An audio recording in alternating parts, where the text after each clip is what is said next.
All right, hello everyone. This is, I believe, we're up to episode 5 of the RCT Show now, and we're finally joined by Mr. Brain after many, many attempts to get him on the show. After many technical difficulties, we finally got him on tonight. So he's on here along with Fetch and then me, David. Um, we may get an appearance from Mike later on. Not quite sure if he's going to jump in or not, but we'll see. He may pull a grad and just pop up at some point. So that'll be a bonus if that happens. Um, so just a little warning: we're having some technical glitches here. So if you hear an echo or anything like that in the audio, that's your computer's not broken. That's on our end. So I apologize if that butchers the podcast or anything. But we're just trying to work through some audio issues here. But with that out of the way, obviously this is a pretty big week for the Jayhawks, coming off of a sweet or a win that got them into the Sweet 16 over UConn last weekend after throttling Austin Peay on Thursday.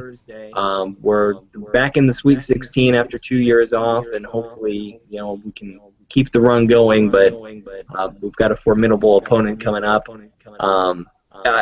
The UConn game was really kind of a tale of two halves. They just beat them so badly in the first half that even that run that UConn went on, I think they outscored Kansas in the second. It wasn't enough to really ever make things real close.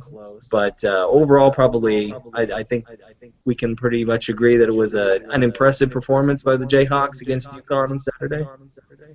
Yeah, I definitely would have to say that I do think it was extremely impressive the way they came out so quickly in the first half. And honestly, that run in the second half for UConn to start was kind of expected. Any time that just completely destroy a team in one half and have that break, they get a chance to throw a few different looks at you. It seemed like Bill Self was trying to get some of his other players involved in some meaningful minutes, and kind of just took a little bit of time to see what he could do against that UConn team that kind of gives them a different bit of a look than Kansas is probably going to see. But I would say that UConn team is probably that style of offense, or that style of having some very strong perimeter players, is what we're going to see going on into the tournament. So it was important to kind of see what other kind of things he could try to do and still be successful. And then once the game started to get in question again, he put everybody back in, and we just completely took off again. So I wasn't really too concerned about that second half. I kind of saw that we were, you kind of expected any time you just have a first half that's that amazing. It kind of reminded me of that North Carolina game in the 2008 Final Four, where we just beat them so badly to start. You knew that North Carolina was going to make a run there, and you knew it wasn't going to, everything wasn't going to keep going our way. But then finally we, stomped on their throats and then pulled away again. So. Yeah, I think, well, first of all, David, I'd just like to say you sound very much like Luke Gehrig right now, which is awesome. Uh, I'm the yeah, happiest man on the face of the earth. there it is. I was waiting. Yeah, I think the early run in the second round, I mean, these are kids. Obviously, when they get up 20 points or whatever it was at halftime, I think they're going to just be like, well, this is over, and it's kind of natural to have a little bit of a letdown and stuff. I think a big key in that game that a lot of people haven't really talked about is Brian getting into foul trouble. I mean, he played in the second half. He had a couple block shots, pretty good defensively and stuff. Not saying that run or anything like that, but I don't think it would have been comfortable that it was without him in there. So something to look forward to. Hopefully they can get some of Maryland's big guys in trouble, foul trouble. But yeah, I think obviously that was really impressive. I don't know if it's about wins post on Sports Illustrated, but he had screen caps or whatever every 2-point field goal that UConn attempted in the first half.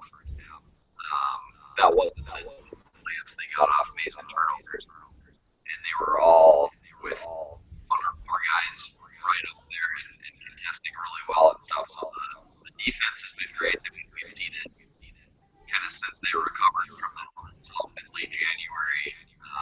The 2-point defense has just been great.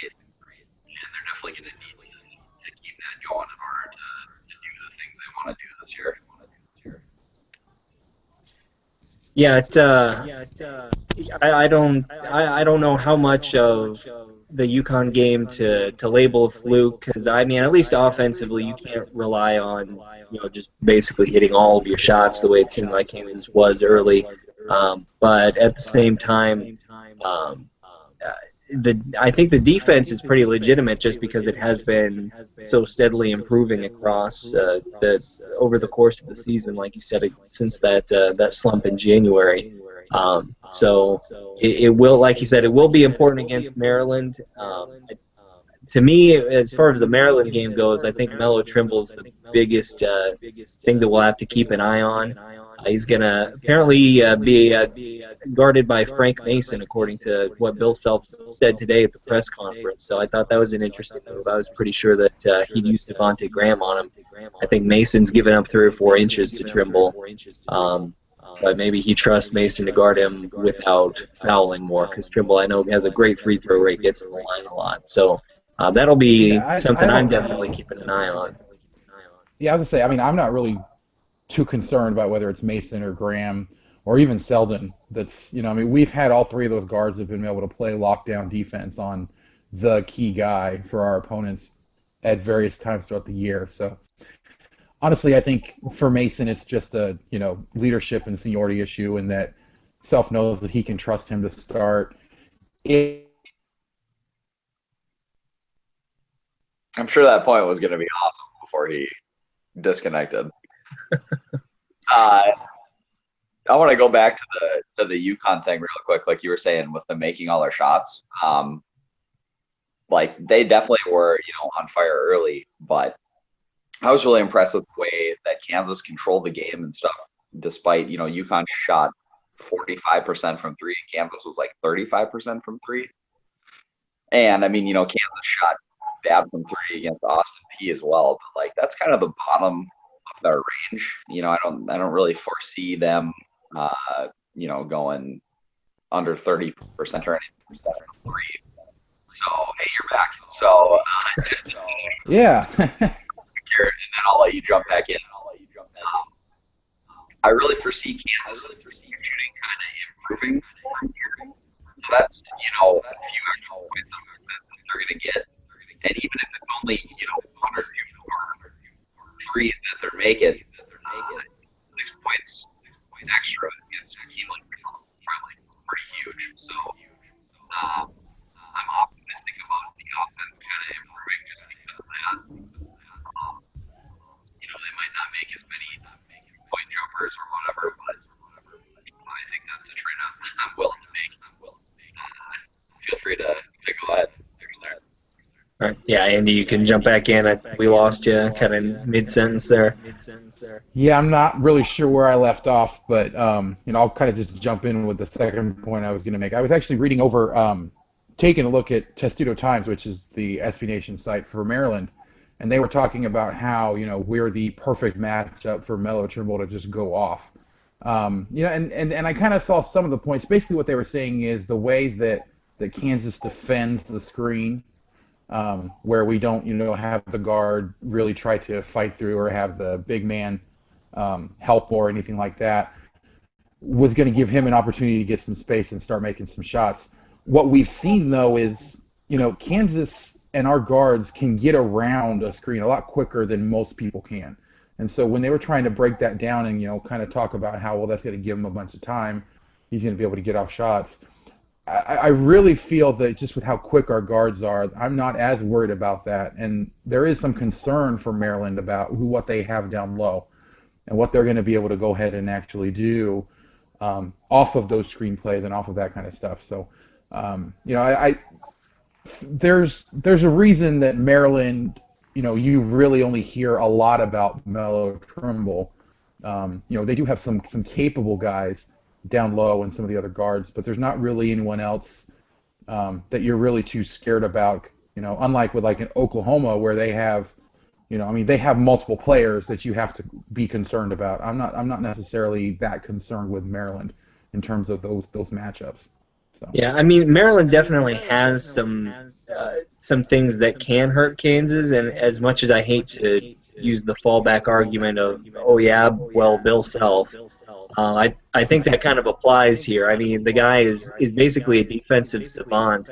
I can't imagine that he, after what 4 days of preparation, knowing that they're going to be playing Maryland and studying game film, that he is not going to have a good plan to at least address what it is they try to do with the pick and roll. I don't know that they'll be able to shut it down. Again, I still have some concerns with Trimble maybe getting some of our guards into foul trouble. But yeah, I don't see them coming out and just abusing Kansas defense in any way. That's not to say they can't score, they can't be competitive or even win, but I don't see any way they're just going to come out and put up a ton of points on Kansas. Well, I know you say you don't really want to use that argument of, Bill Self. There's been lots of times where we've openly wondered how is he going to draw up a game plan to shut this particular type of offense down or this player. Nobody really knows how he's going to do it until after it's already happened. And then it's like, oh, of course, that's how you do it. And Bill Self has been able to find things that I don't know is necessarily obvious to anyone, outside of his staff. So while it seems like it's a fallback, he's always finding new ways to surprise us in terms of just what he's able to do defensively with his guys. The thing with Melo is like I don't know why want him to be the guy who just takes jump shots. I mean, he's not that good of a jump shooter. I mean, obviously, if he's open or whatever, maybe have a good game from three. Like Kansas containing Melo Trimble and making him take deep jumpers is preferable to him, getting in the lane, getting in the lane and being able to dunk it off and stuff like that. Because a lot of Maryland's other players are guys who need their shot created. Diamond Stone is kind of a big example. He's a very good numbers and stuff, but he scores a lot off of other people create for him. So, if you keep Melo to the perimeter and force him to take a bunch of jump shots, I mean, that's a huge plus, I think. Unless, obviously, if he goes off and goes nuts, it's not a very good deal. But, I'm sure that have some sort of plan, although that's like where the triangle and two, that's, the game against UConn, they played out mostly like pack-line type defense part of the time and just, letting UConn shoot jump shots over the top that they missed and stuff. That's probably a good plan to do against Maryland as well. So, it's interesting. There's a lot of different stylistic things between the two teams that make it an interesting matchup. So, like you said, I'm sure Bill Self's going to have drawn up. That's going to work at least reasonably well. Like I said a million times, Maryland goes nuts for me. Yeah, I'm looking at Maryland's stat sheet on KenPom here, and it looks like Trimble, Carter, and Stone are all around 25% with their shot percentage while they're on the floor. Stone is actually higher than the other two, which surprises me a little bit. But none of them are great three-point shooters. Stone hasn't even attempted one. Carter's hitting a third, and Trimble's hitting about 32%. So you definitely want to guard them inside the inside the three-point line, and then force them to try and beat you with outside shooting. They do have a couple of three-point shooters. Solomon, or however you pronounce his last name, and then Lehman are both over 40%. So you can't leave the whole team open from outside. But those three main scorers are guys that you can kind of give them some room if they're out on the perimeter, and then you'll want to pack in the paint especially if Trimble is driving, or if Carter and Stone I know are post players, so they're more likely to have the ball inside anyway. But it'll be interesting to see what kind of defensive game plan they come out with. I'm seeing that KenPom has Kansas as a 6-point favorite. I think Vegas has them at 5.5 right now, 5.5. Is that about what you guys see happening? Yeah, I think that's fair. Anything from, man, he's just ditching all over the place. I think anything from Kansas winning by, a fairly comfortable margin to Maryland winning by a reasonably comfortable margin is fair. That's just what you're going to get late in the tournament, especially in a year like this year. And I do think that they kind of match up well with Kansas when you look at their personnel. They got Robert Carter Jr. and Jake Lehman are both guys who can, reasonably stick with Perry Ellis, I think. Defensively, they're not like the greatest defensive team, but they're certainly good enough to bother our guys who Frank Mason's not going to be able to score over them. We're going to have to be hitting some threes. On the other side of the ball, I noticed that they were, I'm going to have to look this up real quick. They were 7th in the Big Ten in offense, but a lot of that was because they turned it over a ton. And, Kansas just doesn't force turnovers that often. So you wonder, whether that's going to be a huge problem tomorrow. Although I noticed that it's kind of, it's not like Melo is turning it over a lot. It's more like, Robert Carter Jr. is turning it over a lot and Jake Lehman's turning it over a lot. So, maybe that's something that's not as dependent on who the defense is. The other thing I like is Maryland's not an offensive rebounding team, which I think is a huge psychological advantage.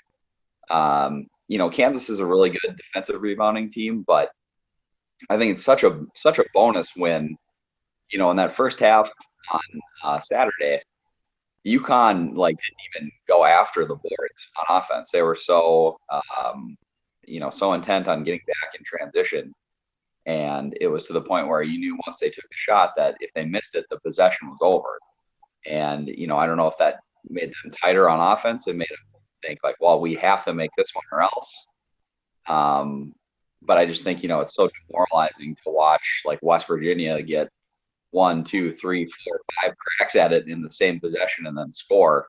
It almost feels like they're scoring more than 2 points when they finally score, So I think the fact that Maryland's probably not going to be pounding the offensive glass is a big help. And if they do, I think Kansas needs to punish them by running out and trying to score in transition on them.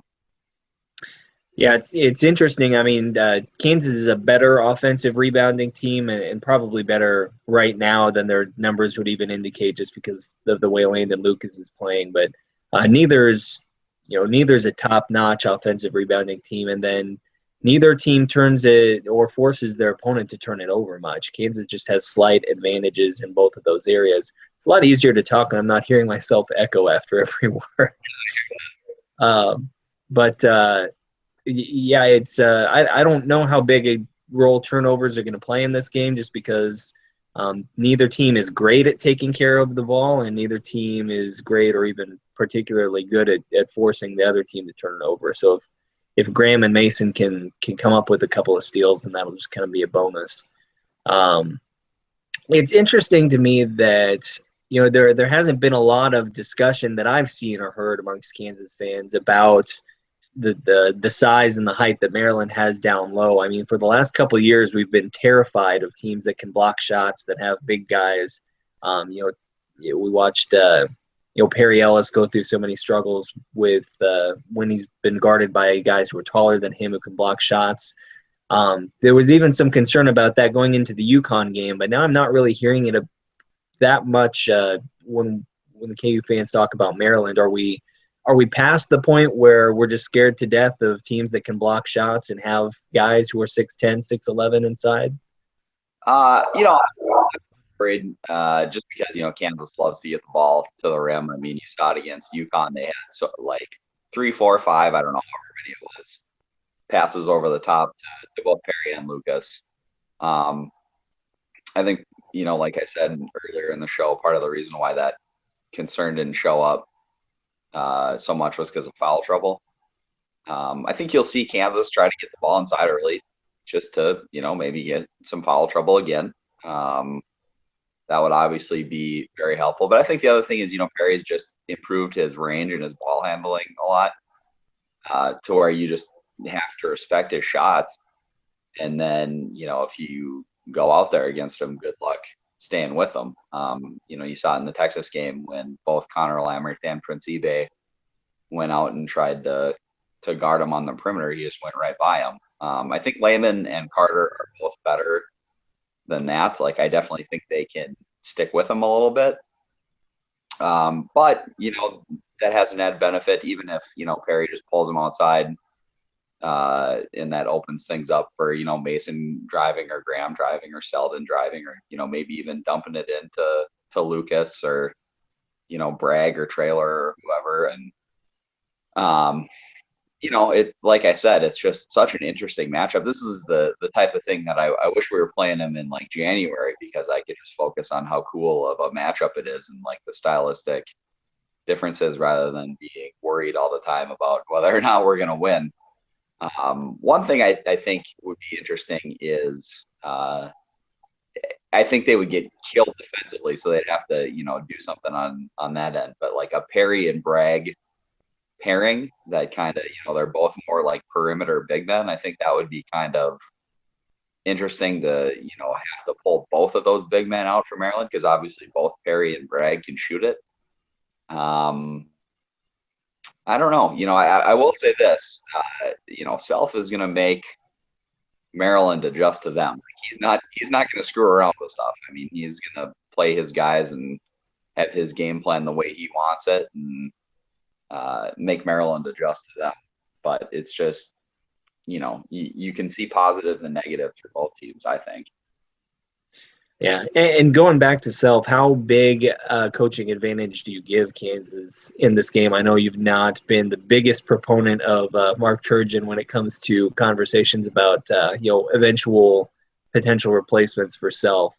Do you think how good of a coach do you think Turgeon is versus how good do you think he's been at getting some big name players and just kind of skating by based on the talent he's been able to accumulate? I think he's a pretty good coach. What players has he gotten? Was he able to coach?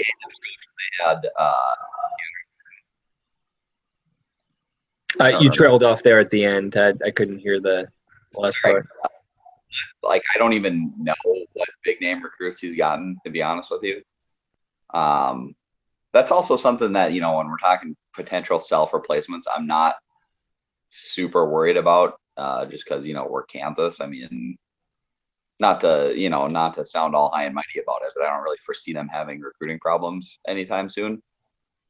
But as far as Turgeon being like, I don't see why he would be the choice. He's the wrong age, first of all. But for this game, yeah, I mean, I don't think he's a bad coach by any means. But I don't think he's like a particularly great one that we need to be super worried about.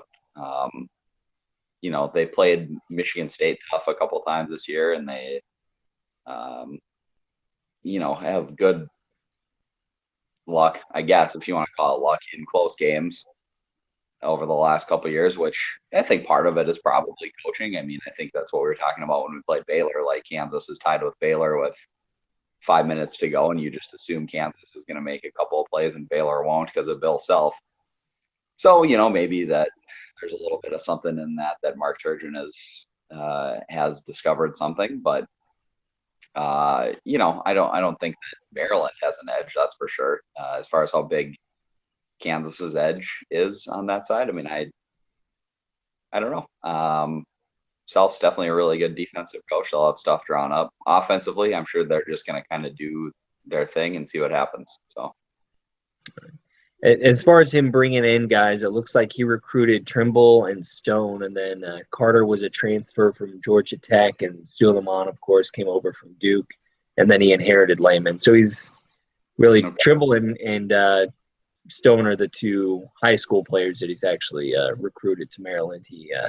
The others are all transfers or guys who are already there. Yeah, I mean, Bill Self made a few references in the press conference today to Turgeon being a clever coach, and that might very well be the case. I know Maryland has been on the right side of a lot of close games the past couple of years. I think it was last year especially. They just seemed to win 2-point, 3-point games one after another. In fact, yeah, I'm looking at Ken Palm now, and they were second in his luck column last year. This year they're a little more toward the middle of the pack, but I feel like they've come out on top in a few close ones. So it's hard to say if that's if that's a result of just some breaks going their way at the end of games or in close games, or if Turgeon really is maybe he's been coaching quite a while. He's not new to the profession by any means, but maybe he's picked up a thing or two about winning close games at the end. So it'll be interesting to see. I don't think anyone has an advantage on Bill Self in a close game in the last couple minutes, but it'll be interesting to see if Maryland has a good strategy if they find themselves down by a point or two late. So assuming that Kansas is able to get past Maryland, which isn't a given like we've talked about, but if they are, the next matchup to potentially get into the Final Four would be either against Miami or Villanova. And both of those teams both scare me and don't scare me for different reasons. I'm honestly not sure who I'd rather see in that matchup. Do you have a preference between those two? Well, I would echo scare me and don't scare me thing. I mean, I think that's perfect.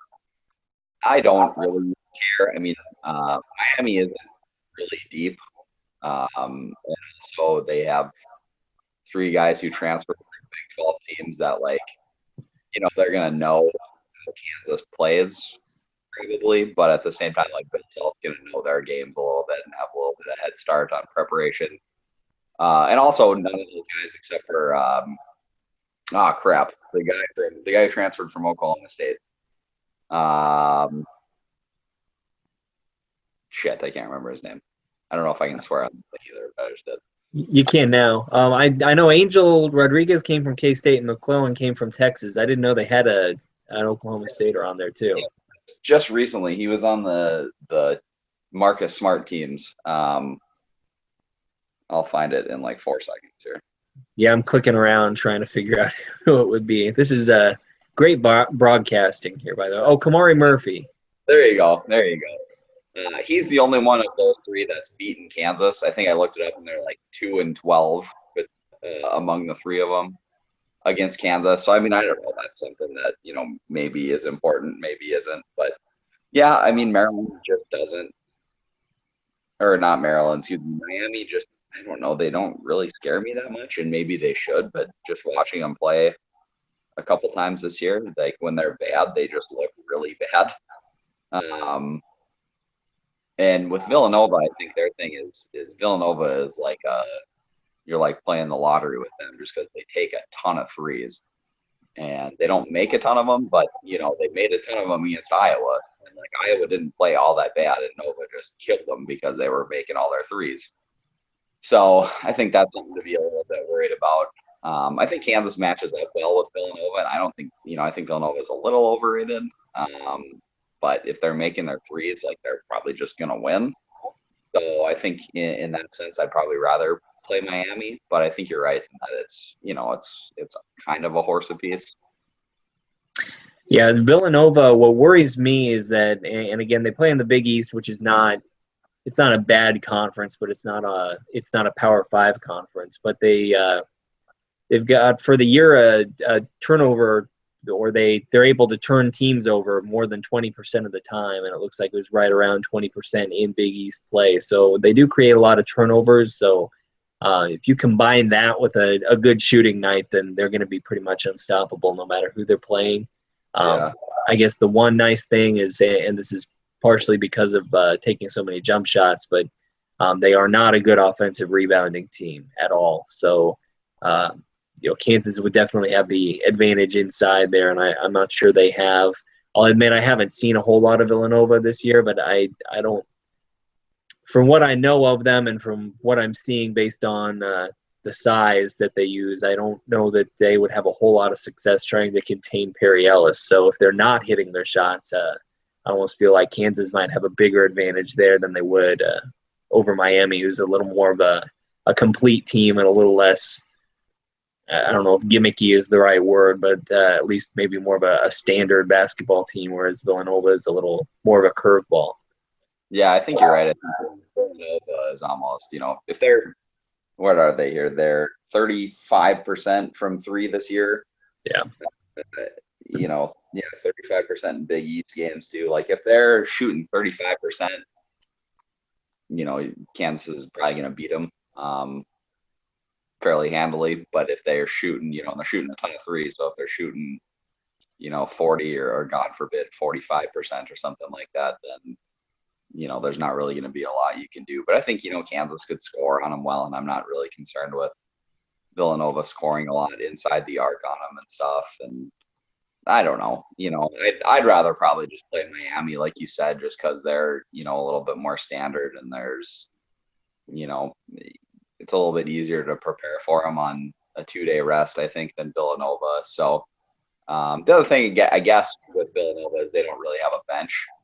So, maybe they get tired or something, although, they're young kids, so probably not. But you get one of their guys in foul trouble, and it's a little bit different than getting one of Miami's guys in foul trouble. But I don't know. Like, I'd probably rather play Miami. I mean, I liked Angel Rodriguez a lot when he was at K-State, but like, I don't think he's the best player on a Final Four team. Right.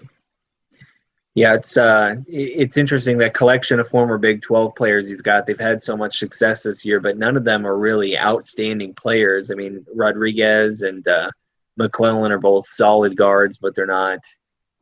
They were never the best player on their team at their previous school. And then Kamari Murphy, I feel like, was kind of a role player. I think he transferred after just 1, maybe 2 years at Oklahoma State, but he's kind of a role player, big guy. So.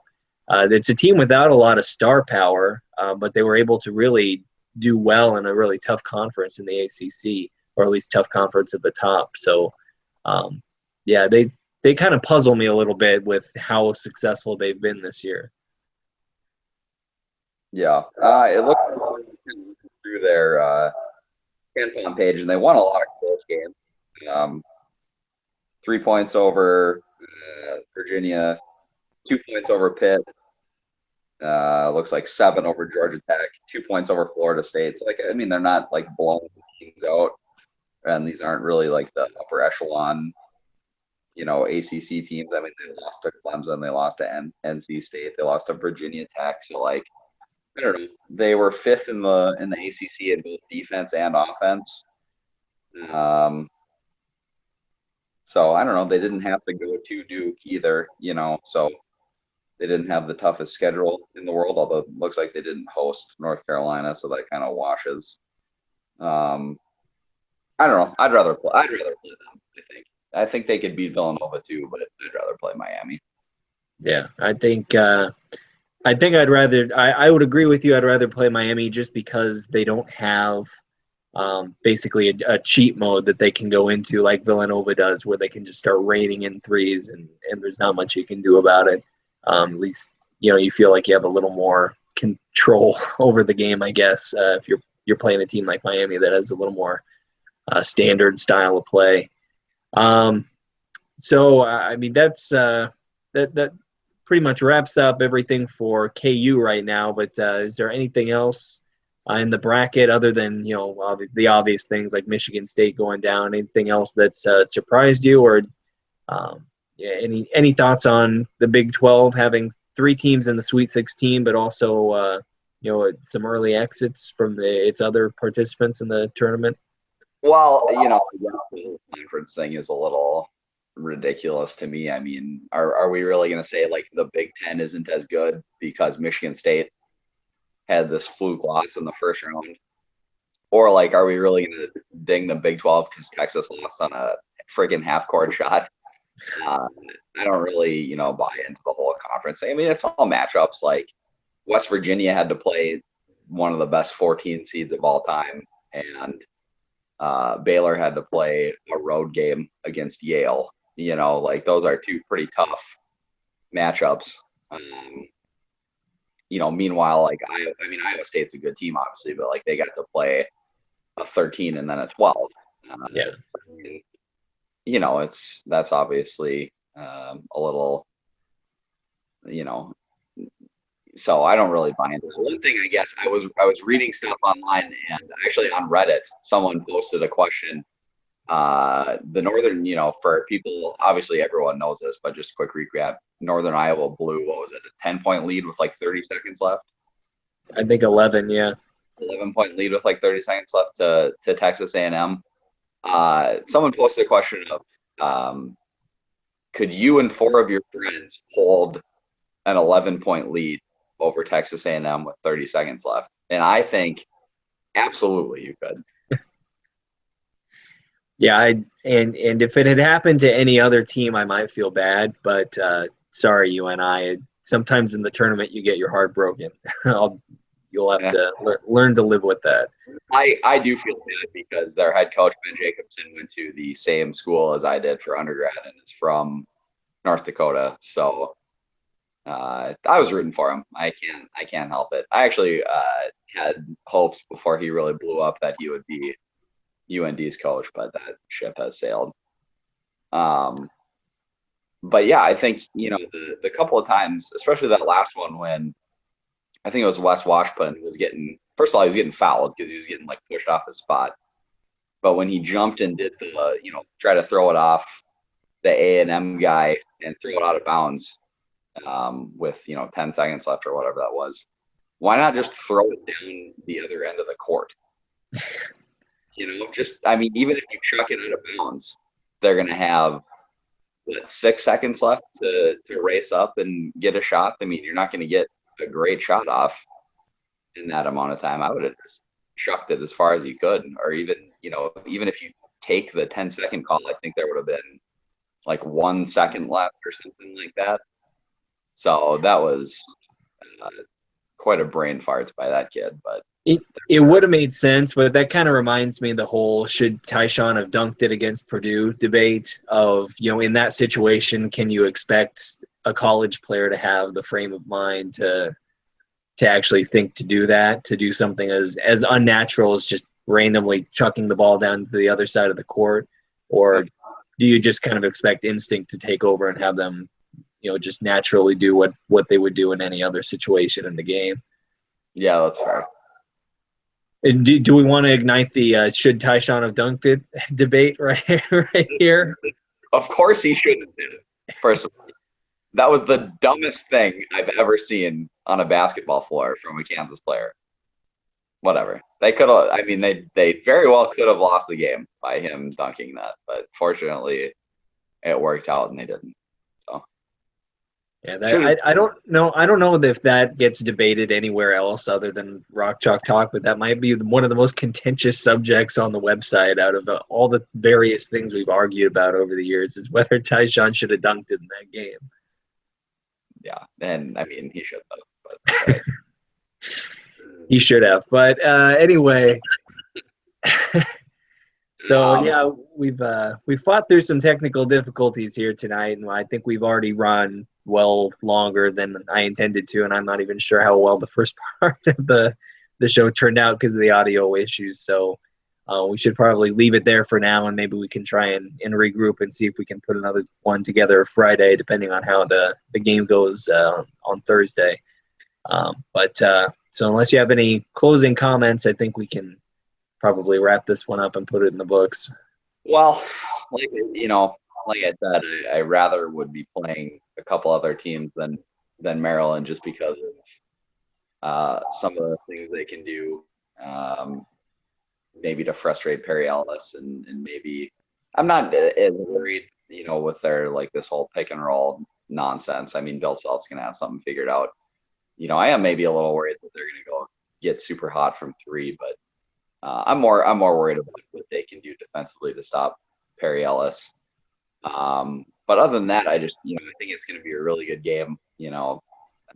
Maryland has the top end talent to stick with Kansas. They don't really have a lot of depth, which unless people get in foul trouble, it's probably not as important. But at the same time, if something's not working with Landon Lucas, they can go to Jamari Traylor or Carlton Bragg or someone, or they can bring Brandon Green or Spee off the bench to shoot some threes, or they have a ton of looks that they can throw at Maryland. Whereas Maryland's going to be doing the same thing in Kansas over and over again, I think.